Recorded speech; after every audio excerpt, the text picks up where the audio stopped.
Kita bersatu dalam doa. Damai sejahtera Allah yang melampaui segala akal itu, kiranya memelihara hati dan pikiran saudara di dalam Kristus Yesus Tuhan kita. Amin. Oras semua jemaat yang ada di jajaran distrik 28 The Boskap. Hari ini, di Jumat Agung yang luar biasa ini, kami dari distrik bersama Preses, pelayan distrik, menyampaikan salam untuk semua jemaat yang ada di jajaran distrik 28 The Boskap ini. Di satu pihak kita sepertinya merasa ada sesuatu yang kurang karena pagi ini kita tidak bisa beribadah bersama-sama di gereja. Tapi ada sesuatu yang luar biasa yang kita sadar atau tidak sadari, sebenarnya ini adalah kesempatan bersama kami dari distrik boleh menyapa setiap orang yang menyaksikan tayangan ini di rumahnya masing-masing. Selamat Jumat Agung untuk kita semuanya. Dan sekarang kita akan mendengarkan firman Tuhan yang menyapa, menguatkan dan meneguhkan kita menjalani hari-hari kehidupan ini. Saya akan bacakan untuk kita firman Tuhan yang diambil dari Matius pasal 27 ayat 45 sampai dengan ayat 56. Masing-masing kalau ada Alkitabnya, dibuka Alkitabnya. Kalau tidak, dengarkanlah, simak bersama-sama. Saya akan membacakan kepada kita. Demikianlah firman Tuhan. Mulai dari jam 12, kegelapan meliputi seluruh daerah itu sampai jam 3. Kira-kira jam 3, berserulah Yesus dengan suara nyaring, Eli, Eli, lama sabachthani. Artinya, Allahku, Allahku, mengapa engkau meninggalkan aku? Mendengar itu, beberapa orang yang berdiri di situ berkata, ia memanggil Elia. Dan segeralah datang seorang dari mereka yang mengambil bunga karang, mencelupkannya ke dalam anggur asam, lalu mencucukkannya pada sebatang buluh dan memberi Yesus minum. Tetapi orang-orang lain berkata, jangan, baiklah kita lihat apakah Elia datang untuk menyelamatkan dia. Yesus berseru pula dengan suara nyaring, lalu menyerahkan nyawanya. Dan lihatlah, tabir bait suci terbelah dua dari atas sampai ke bawah, dan terjadilah gempa bumi, dan bukit-bukit batu terbelah, dan kuburan-kuburan terbuka, dan banyak orang kudus yang telah meninggal bangkit.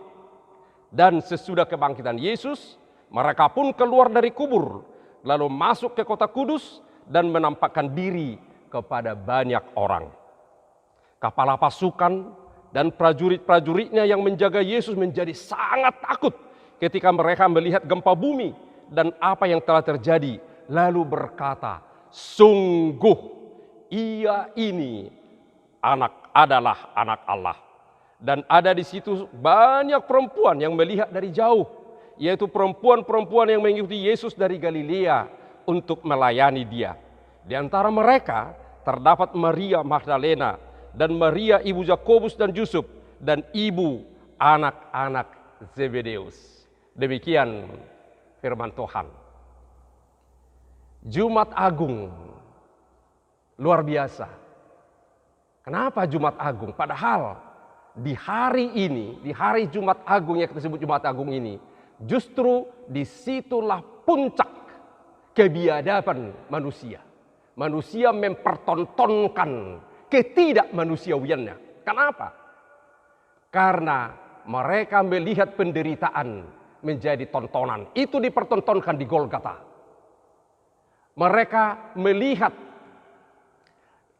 orang yang menderita, orang yang sekarat, orang yang dying, justru diejek-ejek dan ditertawakan. Tidak ada lagi rasa belas kasihan yang satu dengan yang lain.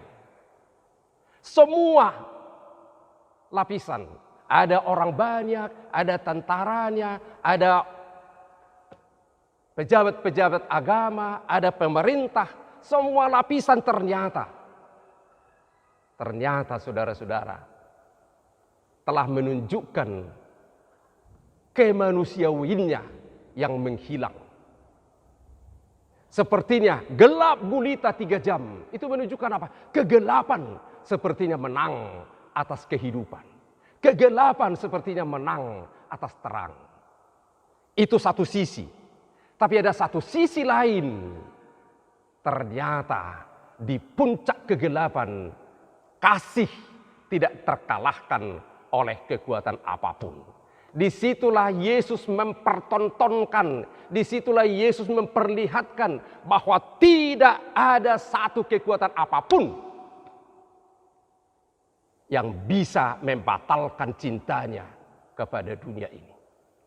Ejekan, hinaan, piknaan, rasa sakit, kepedihan, keperihan tidak bisa menghentikan dia untuk mencintai kita.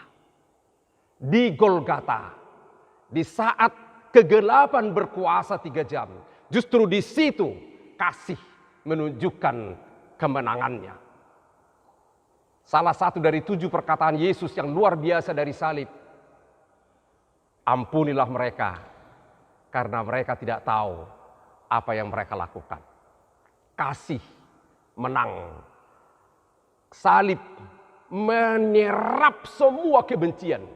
Kasih menyerap semua ketidakmanusiawian manusia. Dan itu ditanggung oleh Yesus.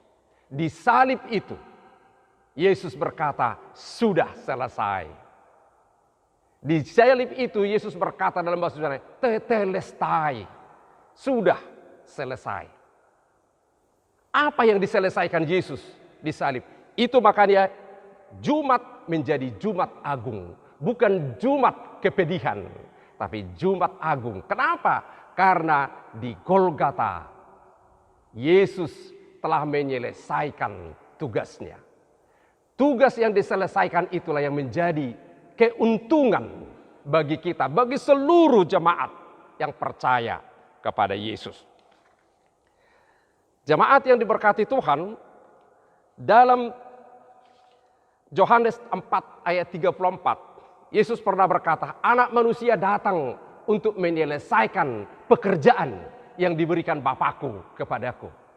Jadi dia ada di dunia ini untuk menyelesaikan pekerjaannya.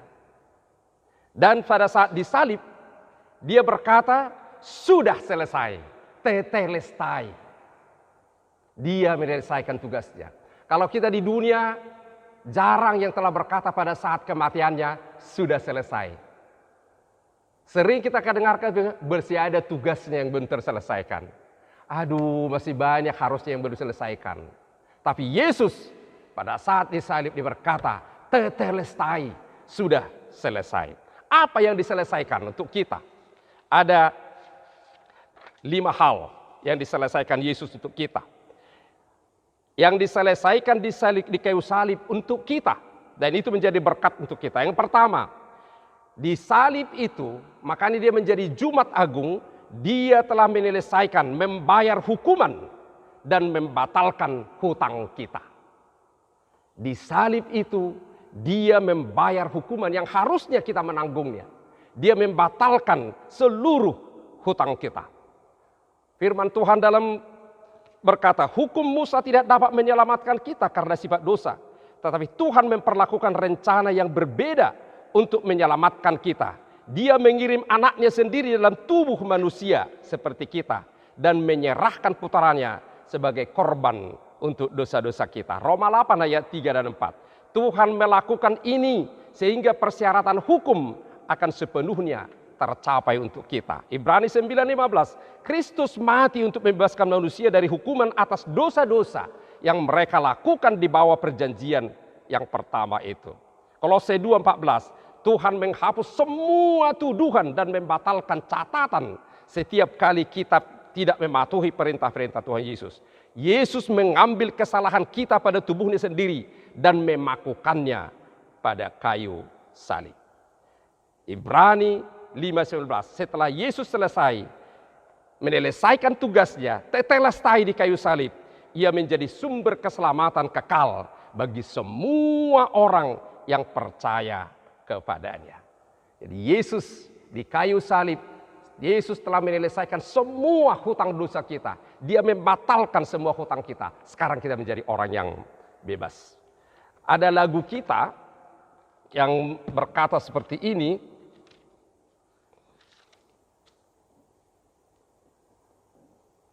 Kau angkat ke pundakmu segala tanggunganku yang menekan berat, sedang engkau dikutuk, ku bebas dan terluput. Salibmu itulah berkat. Itu sudah selesai. Bersalib menjadi berkat. Makanya Jumat menjadi Jumat Agung, bukan Jumat kesedihan. Meski di situ ada keperihan, ada luka, ada rasa sakit, ada rintih pilu, tapi itulah hari kemenangan. Tetelestai. Jemaat yang diberkati Tuhan, itu yang pertama. Hutangku telah dibayar, hukuman untukku telah dibatalkan oleh Tuhan. Yang kedua, bahwa di kayu salib Tuhan telah menyelesaikan, mengalahkan rasa takut akan kematian. Dia telah mengalahkan rasa takut akan kematian. Jadi kita tidak perlu takut lagi akan kematian. Firman Tuhan berkata dalam Roma 5:17, dosa satu orang, dosa Adam, menyebabkan kematian memerintah kita. Tetapi semua orang yang menerima karunia kebenaran yang indah dan murah hati dari Allah akan hidup dalam kemenangan atas dosa dan maut melalui satu orang ini, yaitu Yesus Kristus. Roma 5:17 dan Ibrani 2:14. Yesus menjadi manusia dan darah dengan dilahirkan dalam bentuk manusia. Karena hanya sebagai manusia dia dapat mati, dan hanya dengan mati dia dapat mematahkan kuasa iblis yang memiliki kuasa maut. Hanya dengan cara ini dia bisa membebaskan mereka yang telah hidup sepanjang hidup mereka sebagai budak dari ketakutan maut. Aku dibebaskan dari rasa takut akan kematian. Lagu kita berkata, Kidung Jemaat 170 ayat 7, Engkaulah perlindungan di saat ajalku, salibmu lah ya Tuhan, penghibur anakmu, di wajahmu ku pandang dengan iman teguh. Bahagia orang-orang yang mati dalam-Mu. Rasa takut akan kematian telah dicabut, telah dikalahkan oleh Yesus. Itu diselesaikan di kayu salib. Itu yang kedua. Yang ketiga, di kayu salib Yesus berhasil selesai menghancurkan kekuatan setan untuk mengacaukan hidupku. Di kayu salib Tuhan telah selesai menghancurkan kekuatan setan untuk mengacaukan hidup kita. Hidup Anda, hidup saudara, hidup siapapun yang percaya kepadanya. Tidak ada lagi kekuatan setan yang mampu mengacaukan hidupmu. Firman Tuhan berkata dalam Kolose 1:13, Allah menyelamatkan kita dari kuasa gelap setan dan membawa kita ke dalam kerajaan anaknya yang terkasih. Wow. Jadi ada dua alat iblis untuk mengacaukan hidup kita, yaitu godaan dan tuduhan. Dia menggoda kita dan dia sering menuduh kita. Ada godaan-godaan untuk melakukan sesuatu. Seperti Yesus digodai di padang gurun. Aku akan berikan seluruh kekayaan dunia kepadamu, asal kau sujud kepadaku. Ada godaan-godaan. Lalu di dalam kematian dan Yesus Kristus, kita punya kemampuan untuk menahan, resist terhadap godaan itu. Firman Tuhan berkata, Anda dapat mempercayai Tuhan untuk tidak membiarkan godaan yang lebih besar dari kekuatan Anda untuk melawannya juga. Ketika Anda dicobai, Allah akan menyediakan jalan keluar sehingga Anda dapat mengalahkannya. Wow, itu yang terjadi di salib. 1 Korintus 10:13. Kemudian penghukuman, tuduhan. Kamu kan gak berharga. Aduh, kamu gak usah deh, kamu tidak ada apa-apanya. Kamu tidak akan mampu, kamu jelek. Ini sakit virus corona ini gak akan bisa kamu bertahan dalamnya. Itu kita dituduh karena kau berdosa, itu karena kesalahanmu. Dosamu sudah terlalu besar. Ini penghakiman yang selalu dibuat iblis untuk mengacaukan hidup kita. Dalam Kolose 2:15 firman Tuhan berkata, Tuhan mengambil kuasa setan untuk menuduh Anda melakukan dosa. Wow. Dan Allah secara terbuka menunjukkan kepada seluruh dunia kemenangan Kristus di atas salib, di mana dosa-dosa Anda semua sudah disingkirkan. Wow, luar biasa. Jadi di salib Tuhan telah tetelestai, selesai menghancurkan kuasa setan untuk mengacaukan hidupmu. Tidak ada yang bisa mengacaukan hidupmu. Iblis tidak mampu lagi. Karena itu telah diselesaikan di kayu salib. Yang keempat, yang diselesaikan Yesus di kayu salib, Dia menyediakan keluarga baru untuk kita. Wow. Di salib, Yesus selesai menyediakan keluarga baru untuk kita. Keluarga baru itu apa? Gereja. Di salib itu ibu, inilah anakmu, dan inilah ibumu. Kita sebagai anggota, kita nggak saling kenal. Di gereja ini, di jajaran distrik 28 Depok, nggak selalu saling kenal. Kita baru kenal di sini. Tapi kita menjadi satu keluarga. Ini keluarga baru. Gereja adalah keluarga baru yang disediakan Tuhan. Yang bisa mengakomodir, bisa menampung, bisa menerima semua orang dari semua golongan. Hitam putih, Batak, Jawa, Yunani, Yahudi, sakit sehat, pintar atau kurang pintar, semua diterima di keluarga ini, keluarga baru. Gereja adalah keluarga Allah yang baru di dunia ini. Dan itu diselesaikan di kayu salib. Firman Tuhan berkata, Kristus telah membuat perdamaian antara orang Yahudi dan bukan orang Yahudi dengan menjadikan kita semua satu keluarga. Wow.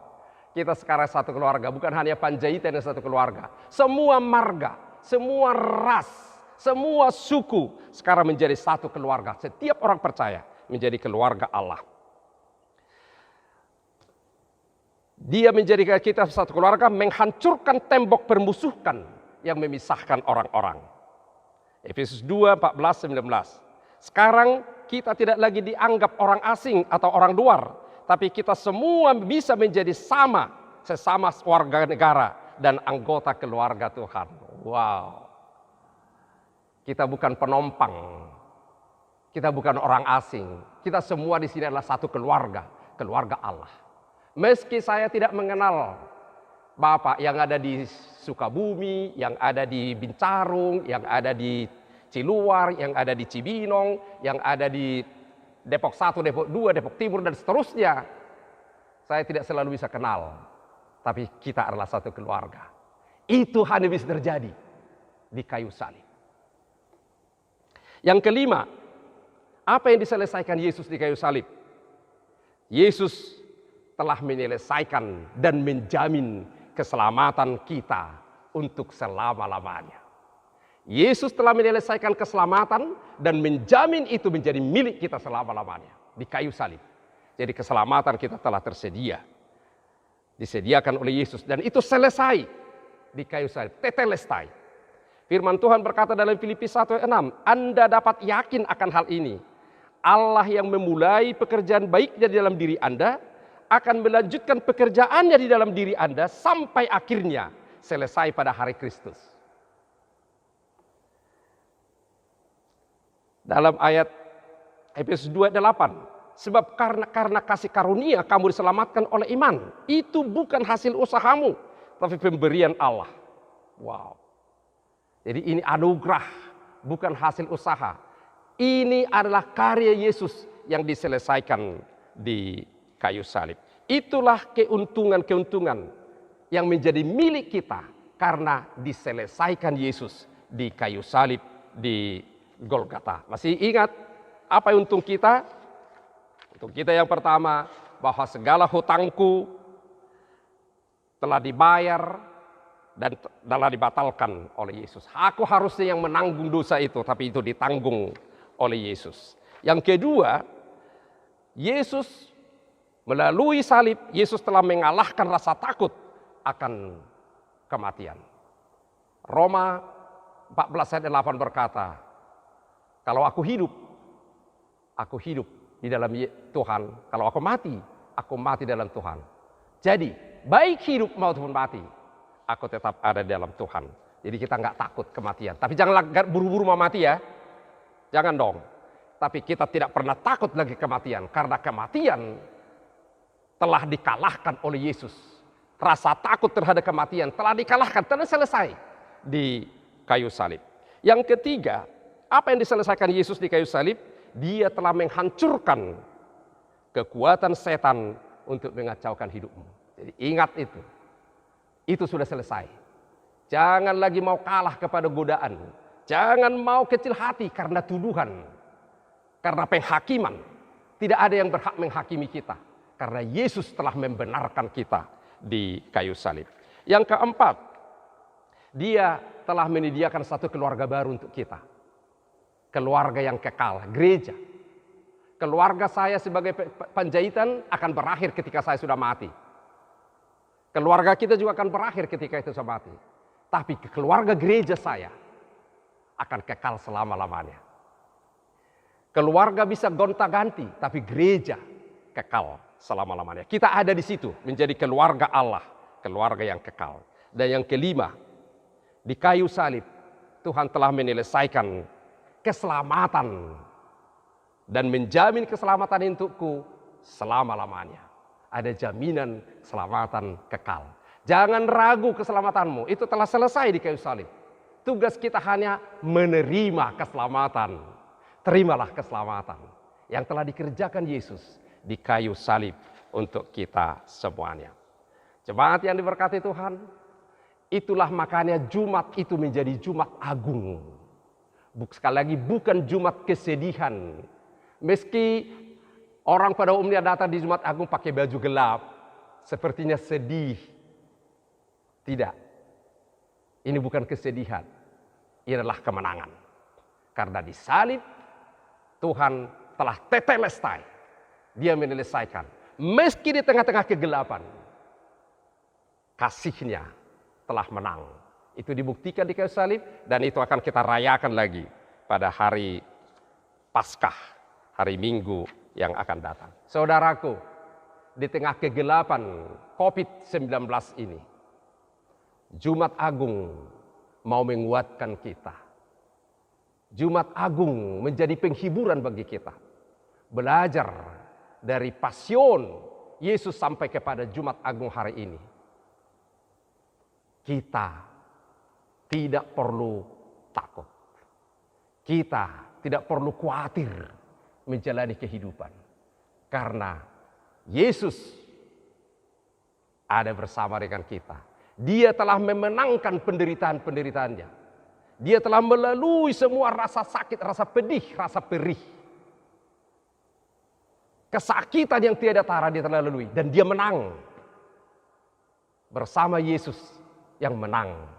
Kita akan menang melalui semua penderitaan-penderitaan, termasuk melalui masa-masa gelap COVID-19 ini. Kita berdoa, Jumat Agung menjadi inspirasi yang menguatkan pemerintah kita juga. Jumat Agung menjadi inspirasi yang menguatkan, membangkitkan semangat kita bahwa kuasa kegelapan tidak akan pernah menang. Meski kelihatannya ketika Yesus mati, hore kita menang. No. Terang, kasih, itulah yang menang. Dan Yesus telah menyelesaikannya untuk kita semuanya. Selamat Jumat Agung, semua jemaat yang diberkati Tuhan yang ada di jajaran distrik 28 Deboskap. Semoga semangat Jumat Agung meresapi setiap hati dan setiap kalbu kita. Semangat Jumat Agung yang telah diselesaikan oleh Yesus menguatkan dan meneguhkan kita, sehingga langkah kita tetap tegak menjalani hari-hari kehidupan apapun yang terjadi. Tuhan Yesus memberkati. Amin. Kita berdoa. Terima kasih Tuhan Yesus untuk firman-Mu yang telah menyapa, meneguhkan dan menguatkan kami. Terima kasih untuk karya-Mu yang luar biasa yang Kau selesaikan di Golgota, di salib-Mu, tetelestai. Biarlah Tuhan, keuntungan-keuntungan yang telah Kau selesaikan itu boleh kami tangkap, kami nikmati, dan menjadi kekuatan kami, pegangan kami dalam menjalani hari-hari kehidupan. Terima kasih Tuhan. Seluruh jemaat-Mu yang ikut menyaksikan renungan khotbah ini, jamahlah setiap mereka. Biarlah tangan-Mu Tuhan tertumpang atas setiap kepala mereka, meneguhkan, menguatkan, sehingga mereka bisa menikmati, mensyukuri anugerah Jumat Agung yang telah Kau berikan kepada kami hari ini. Tuhan, kami bersyukur untuk pemerintah kami, seluruh aparatur negara, yudikatif, legislatif, dan eksekutif. Kami bersyukur Tuhan Kau beri kearifan kebijaksanaan. Kami juga bersyukur Tuhan untuk para dokter, suster, para medis, dan relawan yang telah membaktikan diri untuk merawat orang-orang sakit. Apapun sakitnya, dimanapun mereka berada. Khususnya Tuhan yang terpapar virus COVID-19. Tuhan, jagai tutup bungkus mereka dengan darah kudus-Mu. Dan juga kami bersyukur karena Tuhan sedang memulihkan, menyembuhkan, mengulurkan tangan untuk orang-orang yang sakit terpapar virus COVID-19. Mereka akan disembuhkan oleh kasih-Mu, oleh kekuatan-Mu, oleh kuasa-Mu. Berkati Tuhan, hiburkan orang-orang yang berduka karena ada sanak saudara yang telah mendahului kami. Tuhan, ingatkan mereka bahwa apapun yang terjadi, kasih-Mu tidak akan pernah meninggalkan mereka. Terima kasih Tuhan Yesus. Seluruh jemaat-Mu di jajaran distrik 28 Deboskap ini, Kau menjaga, melindungi, dan memberkatinya. Dalam nama-Mu Yesus, yang telah menyelesaikan tugas-Mu di kayu salib, kami telah berdoa, bersyukur, dan berserah. Amin.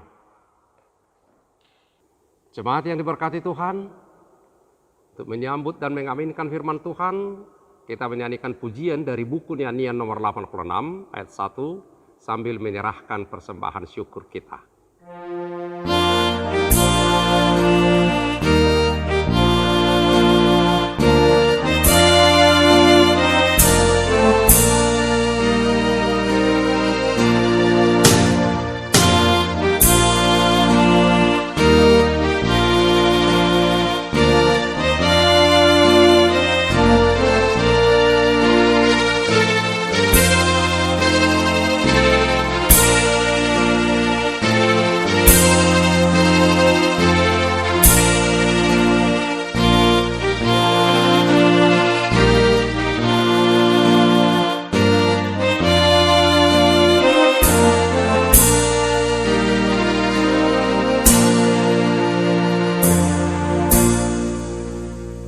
Mari kita satukan hati, kita berdoa menyerahkan persembahan yang telah kita kumpulkan ini kepada Tuhan. Kita berdoa. Ya Allah, Bapa kami yang di surga, kami mengaku bahwa Tuhan adalah sumber dari segala karunia yang melimpah dalam kehidupan kami masing-masing. Sebahagian daripada karunia itu kami serahkan kembali sebagai persembahan kami kepada Tuhan. Terima dan berkatilah persembahan umat-Mu ini, agar kami dapat mempergunakannya untuk pekerjaan dan pelayanan kerajaan Tuhan di dunia ini. Bukalah hati kami, agar kami boleh mengenal betapa banyak berkat dan karunia yang telah kami peroleh dari Tuhan, supaya kami senantiasa bersyukur kepadamu, hanya di dalam nama Yesus Kristus Tuhan kami yang hidup. Amin.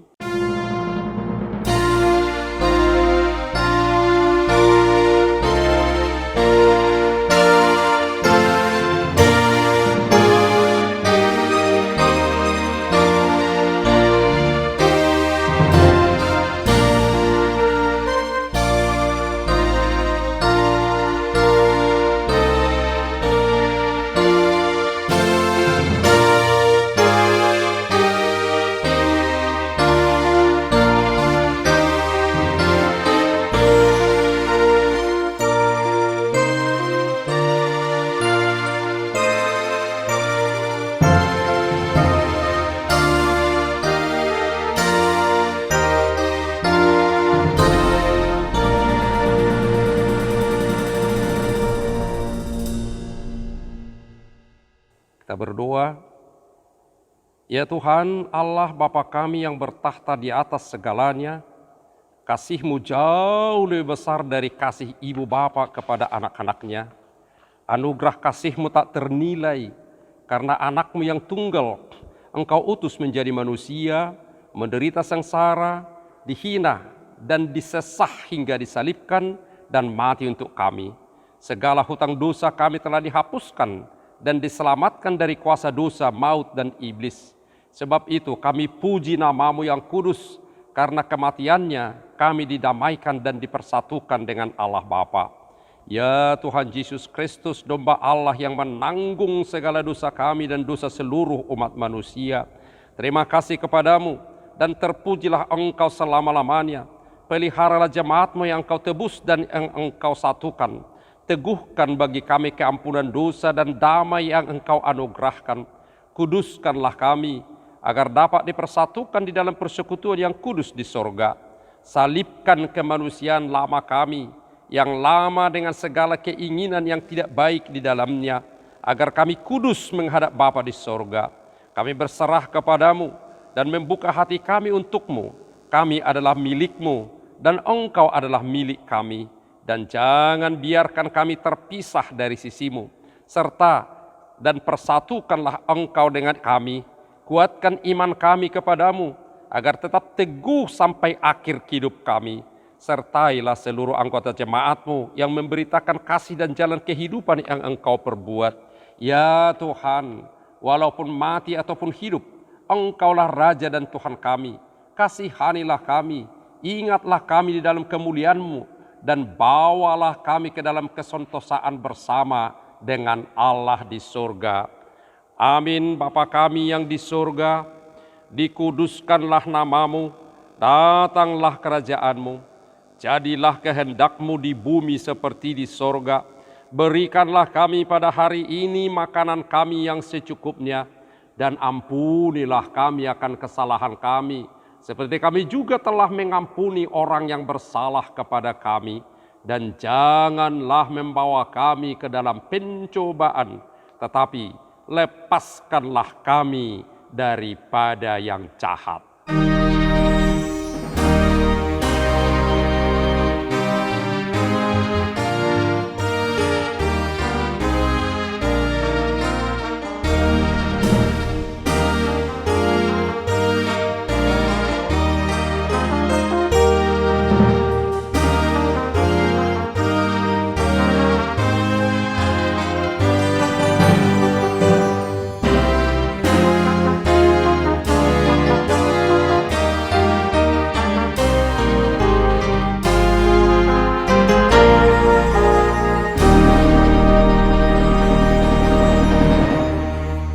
Pulanglah dengan sejahtera dan terimalah berkat Tuhan. Tuhan memberkati engkau dan melindungi engkau. Tuhan menyinari engkau dengan wajah-Nya dan berikan engkau kasih karunia. Tuhan menghadapkan wajah-Nya kepadamu dan memberikan engkau damai sejahtera.